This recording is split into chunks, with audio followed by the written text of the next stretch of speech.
Hi Wendy, Hi Tammy. what's your professional title? My professional title is Cognitive Behavioural Therapist and EMDR Practitioner. And what does that mean? Well, cognitive behavioural therapy means cognitive means our thoughts, beliefs, things that sort of go on in our head, and behaviour is obviously what we do as a result of what we think. And why do you do this as part of your job? Well, it's my main job. I've been doing it for about 30 years now. I do it because I love helping people. I'm passionate about making a difference, and it's very rewarding when I see people change and I get results. And what are your professional and personal goals? What I'm doing right now is I'm trying to develop more resources online to help more people, because if you live in a place where there are no therapists, then what do you do to help yourself, especially people who perhaps have had trauma? There's a lot of trauma in the world. If they don't have access to therapies or therapists, then perhaps they can read some online materials and that can really help them to point them in the right direction. And what inspires you? What inspires me? I think what I really enjoy is seeing people change, especially when they've come with a lot of adversity or problems. That's when I sort of see them at the beginning and they don't believe they can change. But obviously me working with them, and when I see a lot of people, I know that they can change, and if they just sort of work at it, and I see the changes and I see them grow from the experience, and even things that have happened to them which have been really difficult and negative, if they can overcome those feelings and those fears and actually change as a result of a person become more resilient, more confident, happier, then I think that's a really, really lovely thing that I see and appreciate a lot of my job. And can you give an example of how you would help somebody with, say, a driving anxiety? Yeah, certainly. A good example with driving anxiety would be simple driving anxiety with people who, say, have an accident and they're very scared about driving, going on the road, they fear it's going to happen again.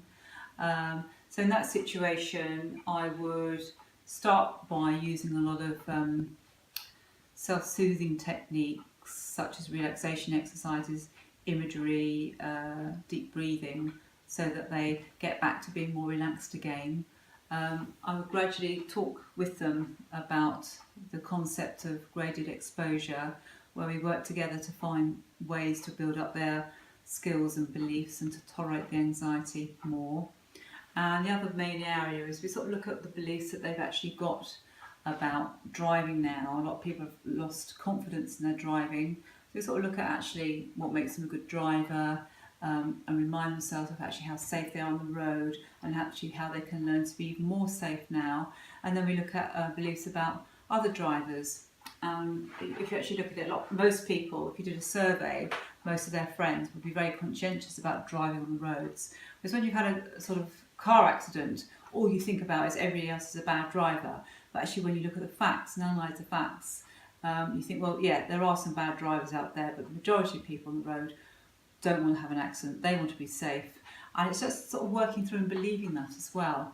And people often sort of focus on the fear factor, so they focus on the fact they've had one accident. But when you actually look at how long they've been driving for and how many times they've been on the road, they've probably been on the road, say, 50,000 times, but they've actually had one accident or two accidents in their lives. So if you look at the proportion of that, actually it's much more safer than they have in their head. Mm-hmm. And then the other thing to do is practical things like what car you drive, what's happening in technology, how things are sort of developing now with the black box under the cars to minimise your insurance, things like that. So actually people become more and more aware about the safety aspects that are now on the road and how they're sort of growing as well. So lots and lots of different details there. So do you have good days and bad days? Well, I think sometimes it's not a good idea to think of them as a good day or a bad day, because then you're kind of labelling the day. What is much better is perhaps if there's a negative event in your life on one particular day, to kind of like try to cope or view that slightly differently. So, for instance, if I miss a train or something like that, some people might say, oh, that's an absolute disaster, the whole day is ruined, the whole day is going to collapse as a result. So what I try and do is encourage people to say, okay, right, well, that's happened, I can't change that. Well, what can I do about that? How can I increase my problem solving skills to sort that out? And what do I need to tell myself in order to sort of like not panic and actually have further consequences? A lot of people would sort of label themselves, say, I'm stupid, or you're an idiot, or you shouldn't have done that. Does actually help you? No, it tends to make you more anxious and more stressed, therefore you can't think clearly. So it's about building self-confidence and resilience all the way through, so that people build these skills and resources to help them to cope with different situations in their lives. And what message would you like to give people about CBT, and where can they get some help? Well, I have a website called cbttherapyuk.com. Please go on it and visit it, and there's a lot more resources there, a lot of self-help material, a lot of educational material that I've sort of thought about and chosen to actually help people. And there's lots of different subjects on there. There's one on anxiety, stress, depression, trauma, young people. So lots of different sort of categories. Mindfulness is another one which is very popular. And they're designed to kind of be quite sort of friendly, easy to read, easy to understand. Sometimes I think the material is a bit complicated, and I try to kind of make it so that people can understand it, because the more you understand, I think, yeah. And just key points, really sort of key facts that really help people as well. And so please go on the website.